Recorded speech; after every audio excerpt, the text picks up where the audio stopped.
South Park is a long-running and still ongoing icon of adult animation. Its presence in pop culture is so large that not only do I feel like properly introducing it would be redundant, but also if you have an inside joke among your friend group or something, there's a decent chance it actually came from this show. At least that's what happened a lot with my friend group anyway. South Park also has a lot of characters. Some you love, some you hate, some you love to hate, and some you definitely forgot about. Say what? Say hello to Scott Malkinson, one of the more remote characters of South Park. He's a kid that doesn't get a whole lot of screen time throughout the show, but despite that, this hasn't stopped the writers, Matt and Trey, from creating entire plot points and even a whole episode about the guy. What makes him unique? Well, he talks with a lisp, and he has diabetes. Wait, I also have diabetes. And I'm pretty sure we both have type 1. Huh. Over the past couple days, I rewatched a couple of the episodes where Scott appears, plays a pivotal role in the plot at hand, or otherwise acted as a background character. All in the hope to answer one simple question. Is Scott Malkinson good diabetic representation?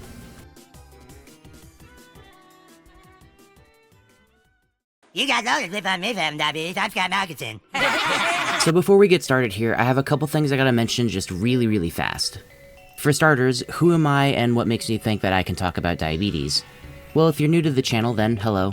My name is Ian, and I've been a type 1 diabetic since I was 5 years old. I have a 20% chance to mention it in just about every video that I make, just because of how it relates to me and whatever topic I'm usually talking about in any given video. And honestly, I'm kinda tired of bringing it up, so I want to make a video sort of centering around the topic because, well, I don't know. Diabetic representation isn't all that common whenever it comes to any form of media, and given that nobody's been talking about the subject, I figured, why not give it a shot? One thing I am absolutely not is a doctor. I'm not an endocrinologist, and I don't even have any PhDs to speak of. This video is going to center around me talking about this character using my personal experience. I am very likely to get some things wrong, and diabetes is a condition that affects a whole bunch of people in a bunch of little ways anyway. Now for the returning viewers, you're probably wondering, well hey, I thought you talked about video games and video games only, where's the video game video essays? And don't worry, those are still coming, but I want to try to get this video started as soon as possible because I'm trying to make a short intro for once. So let's go ahead and take a look at a couple of episodes where Scott appears in. How does he diabetes? I haven't watched or played everything, so obviously there's going to be gaps in my knowledge. And that goes for things beyond South Park as well, just for, having that on record. And a part of me just wants to make this video anyway because I think it would be fun to nitpick and speculate on the aspects of this character that I don't think anybody else has ever talked about. So without further ado, let's kick things off. Scott had his first speaking role in the season 12 episode Elementary School Musical. The plot of that episode doesn't exactly matter for this video because Scott didn't really do anything, he was kinda just the butt of the joke. Scott Malkinson, for Christ's sake. What's so bad about hanging out with me? I'm Scott Malkinson. I've got a lisp and I've got diabetes. Hey, don't make fun of my diabetes. Now maybe you're thinking that I don't have anything to add here. It doesn't really seem like it has that much substance, but no, you'd be wrong. See, the thing about diabetes is that there's a lot of misconceptions regarding the disease itself. If you're hearing about it for the very first time, it seems kind of ridiculous, and I say that, again, as a diabetic myself. What do you mean we have to take a weird-smelling insulin every time we eat? That's kinda silly, right? But here's the thing, not maintaining one's blood sugar can have some really dire consequences. For as absolutely ridiculous as it might seem, yes, we have to keep a careful eye on what our blood sugar is, and that's just sort of the end-all be-all of it. So while no, I can't say talking about the medical side was ever done in, his very first episode, the social aspects of Scott being a diabetic are pretty faithful, I think. At least for some people. And especially in an elementary school setting at that. Diabetics, when regarding how much and what exactly they can eat, is more or less based off of a lone number that we all have to pay attention to. If you see that weird blurb of text on the back of whatever packaging for food you have or something, that is referred to as nutrition facts. And what we specifically look at is total carbohydrates. This is how many carbs is in any serving of food. Which means yes, we also have to do math on a daily basis as well. What we do not count is calories, and this is another misconception that happens all the time. To not ramble on too long here, basically, as a diabetic, you're in a constant balancing act between eating carbs and taking insulin. Insulin is used to counteract carbs. There are many different types of insulin, but we're not going to pay attention to that right now. I will say, as a bit of fun fact information, if you're wondering why diabetics need to take insulin, it's because we cannot create it. Insulin is a naturally occurring enchromatic liquid, I guess, that appears in every typical human being. Your body can more or less freely control it, dispel it, and use it for however many carbs you're consuming or not consuming. And we don't have that, so we have to buy it, and it can suck sometimes. And keep a pin in the whole insulin thing for later, by the way. There's something absolutely worth noting that we'll talk about later. Talking about Scott's very first episode, I mean, the characterization is fine and even inoffensive, which is weird for Southpark standards, actually. However, Scott also appears in the Black Friday specials. He once again plays a pretty minor role in these episodes, and these I have a little bit more of an issue with, I think. See, in this clip here, Scott's blood sugar is low, but he says my insulin is low, which no. That's not what that's called. I think my insulin's low. I need to eat. If he says he needs to eat, which there's a promise of pizza from George R.R. Martin, it's Southpark, don't worry about it, then assumedly he had already taken some insulin off screen. Now, I will say, when a diabetic's blood sugar does get low, they'll get this sort of foggy brain effect. It's sort of similar to being drunk almost, just with a sort of fight or flight reflex added on top of, typically being intoxicated. This isn't a totally accurate description, obviously, but I'm trying to just summarize everything for the non-diabetics. If you wanted to come at this particular line with benefit of the doubt, then you can say that Scott misspoke, saying insulin instead of blood sugar. And yes, that's realistic too, actually. What happens during Butters and Scott's return trip, though, also tilts me a little bit. Scott is obviously out cold on the back of this horse here. Which, I mean, yes, technically that can happen, but truthfully, if his blood sugar was low, he would be falling into a seizure. This appears to be a coma. If a diabetic's blood sugar gets too high, they can fall into a coma, but if it's too low, they go into a seizure. They have it reversed here. And yeah, I know, these are particularly tiny nitpicks. Scott's fine, by the way, don't worry about it. When left to his own devices, he's a pretty responsible diabetic, which, hey, good for him. But these episodes don't give us a ton to pick apart here. So, what about his own episode?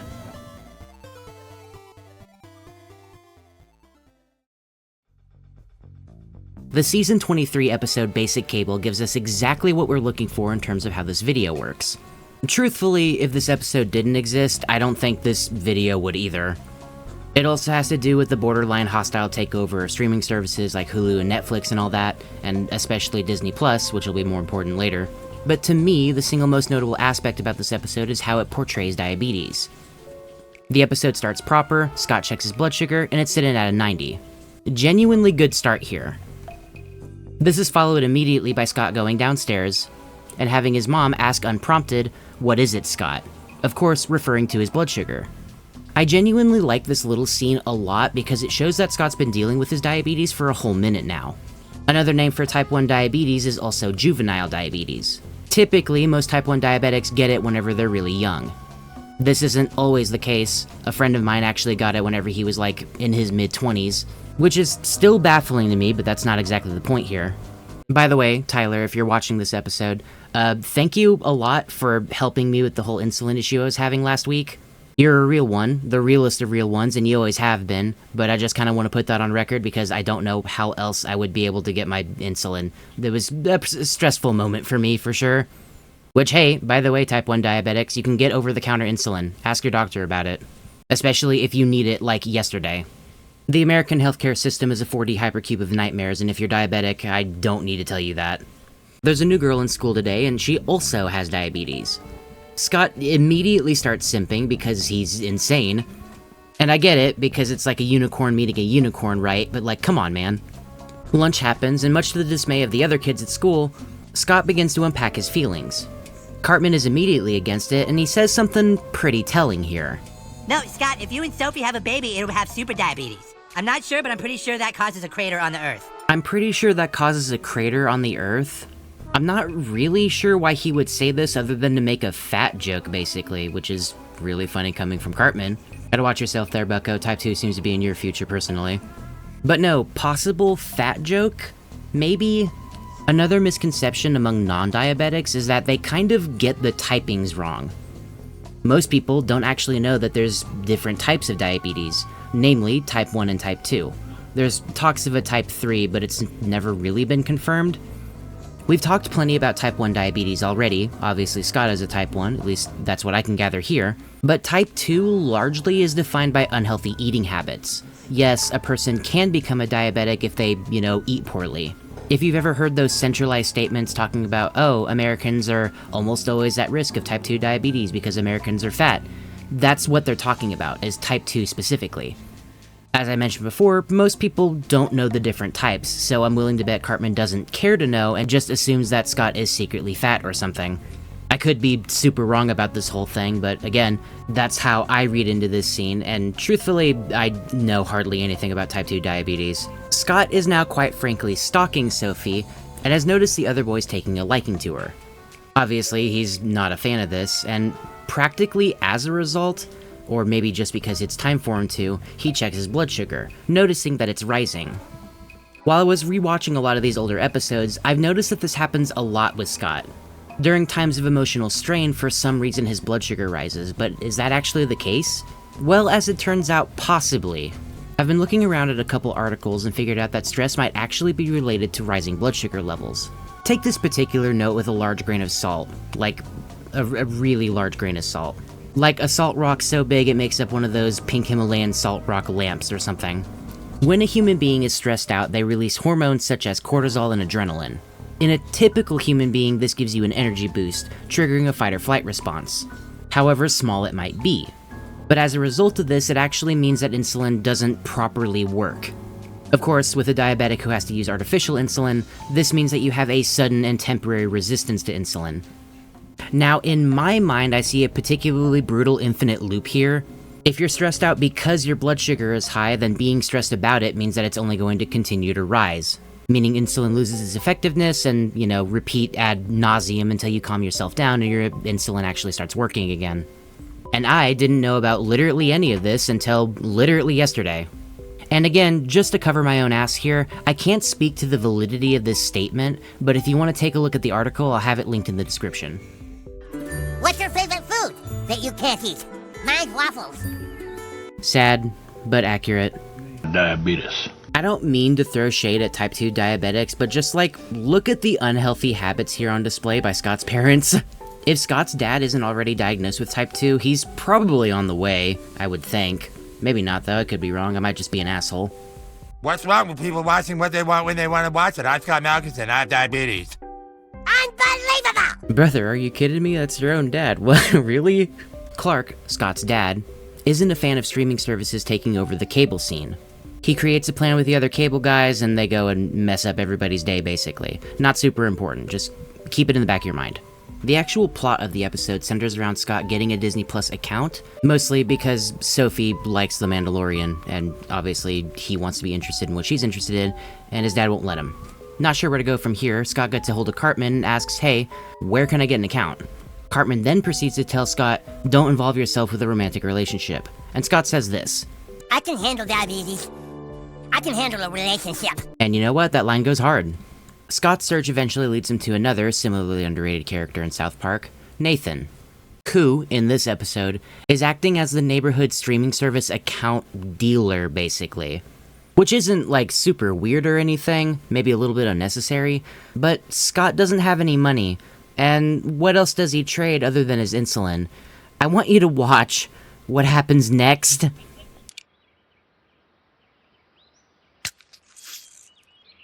Oh God.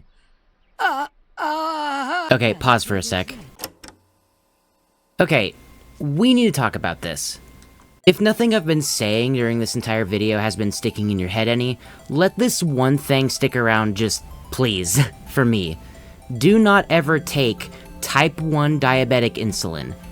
As it turns out, there is a name for what happens when you take insulin as a non-diabetic. It is referred to as insulin poisoning. Yeah, it's not a good idea. Here's the thing, right? The body of a human being is incredibly stupid. To even become a type 1 diabetic in the first place, your pancreas needs to basically auto-cannibalize itself, and oh whoops, you don't have an organ anymore, can't make insulin. Well, that sucks. Synthetic insulin made in a lab is specifically designed to basically trick your body into thinking that it's just regular insulin, something that your body would normally make. As a result of this, it perfectly sneaks into your body without sending off any alarms, which means you can't control it. That thing I was talking about earlier with, a regular human being can make insulin and therefore your body can automatically control how much insulin it gives itself and you don't really have to do anything, that doesn't apply to synthetic insulin. So if you take type 1 insulin, you'll just get a low blood sugar and there's nothing you can do about it except for go to the hospital or eat a lot of sweets. Like every soda you could possibly get your hands on and whatever bag of candy you can get, and maybe you'll have a chance of not paying for a hospital bill. Even then, I would still call 911 or maybe poison control or something. Because the thing is, insulin continues to work. Even if you can get your blood sugar back up, it doesn't stay rising or stay at a certain level. It'll fall again, and in a regular human being, it'll work in tandem with your natural insulin, which is gonna spell bad news. This, of course, is a really long-winded TED Talk to basically say that whatever Nathan did here is not good. Don't do this. Nathan is a character that tries to be as conniving as Cartman, but basically never ever gets his way.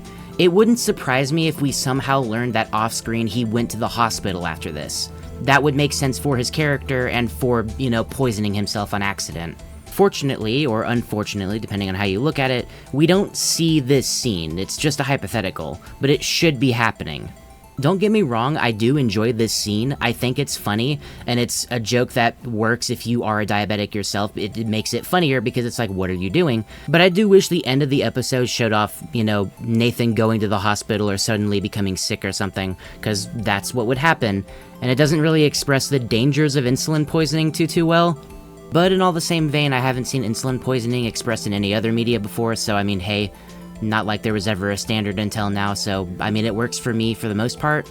Also, if you want to read the article where I got all this information from, just so, I covered my own base again, it'll be in the description. I'll just warn you, it is a pretty harrowing read because somebody poisoned themselves on accident, and it's not pleasant. So, there you go. Scott ends up getting his Disney Plus account, and Sophie comes over. As they both sit down, Sophie says her blood sugar is just a little bit low, and requests a juice box or something. Good call, a soda might have been too much, don't want to overcorrect. Also, a cool missable detail about this scene is that Sophie's glucometer doesn't look like Scott's at all, it just kind of looks like a phone. A glucometer, in case you were wondering, is basically a device that allows us to check our blood sugar. Typically the ones that you can plug a strip into, prick your finger, and test your blood that way, you can get over the counter and they run you about 20 bucks. Also, literally anybody can just check their blood sugar whenever they want, there's no harm in it, so that's kinda cool, in case you want to. But a slightly more expensive meter exists, and that is what Sophie uses. Assumedly, there is a sensor placed somewhere on her body, typically her arm or something, that essentially just tracks what her blood sugar is and then sends the number to a phone or an auxiliary device or something. I actually recently got one of these myself, and it was that little meter that I threw up on my counter just a minute ago when this video started. They're cool and convenient, but they got their own problems. The sensors are prone to failures, as it turns out, and that's pretty annoying.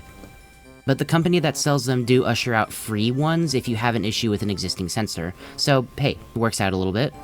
And in case anybody was wondering, I use the Dexcom G7, by the way. Yeah, I know, nobody was asking that, whatever, I just want to talk about it. This thing is kinda cool. The B-plot of the episode, if you want to call it that, centers around Clark messing up everybody's streaming services. And this, of course, results in the entire town having internet connection issues. Scott and Sophie naturally try to run around wherever they can to try to watch The Mandalorian still, but to no avail. All the while, the other kids are still trying to get Sophie's attention and completely ignore Scott. Scott, of course, doesn't like this, and seeks to purposefully raise his blood sugar, assumedly so he could get angry at the rest of the kids. This is, of course, extremely dangerous and irresponsible, and I don't think I need to tell you that at this point. Scott is now completely manic, clutching 6 whole needles of insulin, and outright says, "Oh, you're not gonna steal my girlfriend," and Sophie goes, "What are you talking about?" and is promptly rejected. He gets sad, walks away, says something that's pretty evocative of how he's respected in the show and by fans proper. Scott, I'm more than just my diabetes. Well, I'm not. I'm Scott Malkinson. Then proceeds to mope at the school playground. This scene is, of course, a little bit sad, sort of meant to do that on purpose, but the more important thing here is that for some reason his blood sugar is low. Now, why would that be the case? Well, purely and plainly, despite the dude having presumably the entire blueberry pie that was sitting in Sophie's kitchen, he had 6 whole pens of insulin. It's impossible to tell how many units of insulin are in each and every one of these needles, but nonetheless, this is a ton of quick-acting insulin, so it does make sense for his blood sugar to go down, especially relatively quickly. Now, his blood sugar does read 40 here, and that is a pretty dangerously low, number to be at. I still don't know what to call this exactly. And he's certainly making no rush to fix it, so there is an alternative to being, whatever this is, being rejected by the only other person that's like you. There's a depressing undertone here. It could just be that he doesn't feel like fixing it. Nonetheless, Sophie appears, gives him a candy bar, and says, "Here, your blood sugar's low, right?" It's worth noting, by the way, that if you, as a diabetic, have an entire blueberry pie, it's entirely impossible to tell how many carbs is in that pie. Especially considering it was probably homemade, you don't know how much would be in it. The result, instead, could simply be that Scott was overcorrecting for how much insulin he needed to take. Regardless of the motive here, this does show off how difficult it is to carb count for a diabetic, and I think that's what the point of this scene really is. From here, Sophie says that, well, I had an interesting night, and amends have mostly been made back up. Kids don't know how much extra you have to do every day just to be okay. Yeah. I'm glad there's a kid at my new school who I can talk about diabetes with. Honestly, just a super real line from Sophie here. I like this one a lot. Yeah, it is pretty hard. It's kind of a nightmare sometimes. And more so than that, I think it's a perfectly good way to end off this episode. And finally, as the episode wraps up proper, I guess the only thing left to ask now is, well, what's the verdict?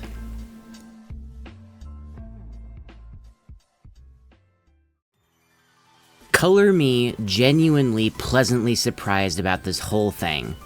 Proper diabetic portrayal when it comes to any media, like I said when I opened this video, is few and far between. And honestly, what they've been doing here in Southpark, it could be a lot worse. Certainly could be better, and I have my problems with little aspects and scenes here or there, but as I keep saying, this is good stuff. If I were to assemble some notes on what I'd want to see changed, something akin to like a wish list or something, it would definitely be some simple stuff. I'm convinced that there is a missed opportunity here with the whole Nathan, doing the whole insulin poisoning thing. As I said during that segment, you could have showed a scene where he was, suddenly getting sick, or going to the hospital or something. It would match, I think, for the standards of Southpark, and it's just kind of weird we didn't see anything there. Similarly, a totally missable detail that I think probably should be addressed is the whole checking your blood sugar thing. Typically what you would want to do before you use a glucometer, before you even prick your finger, is wash your hand or use an alcohol wipe or something. Opting to not do so results in that area being contaminated, which can obviously throw off some numbers. I played with the idea in the end of this video where I wanted to say, oh, bad representation because dude didn't wash his hand before he tested, but I don't really feel like it, and truthfully speaking, Scott's pretty good diabetic representation. I do genuinely think in some ways Scott sort of sets a standard for how to portray diabetes in media. For every bag fumbled that this show has on offer, there's about a dozen other scenes that do in fact portray diabetes in a good light. Even if that's not the case, it's an honest light, and I appreciate that too. I'd like to also close out this video by saying that, well, I'm probably not going to do any more show, watch-throughs or dissections or anything, just because that's not exactly my cup of tea. I would have made this about diabetes in video games, but honestly, there aren't any examples of that, at all. Not even in any indie games or anything, which is just kinda weird to me. Again, the closest that you could possibly justify is Southpark again, with the fractured but whole, in which Scott is a party member and one of his ultimates is to jack up his blood sugar to enter a rage state. And I mean, sure, it's not much, but I guess we'll take it. Really, I suppose the point of the end of this video that I want to make here is that there's a lot you could do with the concept of diabetes and its portrayal, whether that be in a story in a show, a movie, or even a video game. And you know what? I'm willing to say that we have a pretty good baseline with Scott Malkinson. And hey, good for him. As always, if you want to hear more from me, then I upload every other Friday, or at least that's what I'm trying to do anyway. Work has been hard, and it's only going to get harder as time goes on, really. But on that note, if you like what I make, then doing things like liking, subscribing, or joining the Patreon go a long way into making this a day job for me. On that note, it's Patreon shoutout time. A very special thank you to the members at Patreon, Stefan, Ari, and Pineapple Man.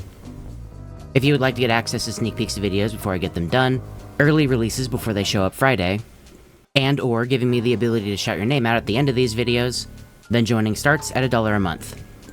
Doing a dissection and deconstruction of a show is a weird and new thing for me, so I guess I'll just go ahead and end it off here. And I mean, hey, if you have any good examples of diabetic representation in media, then maybe send it my way, using the Discord or the comments or something. Other than that, I'm out of here. Hope you enjoyed the video today, and as always, hope to see you again Friday for something completely different. And as always, have a good day, everybody.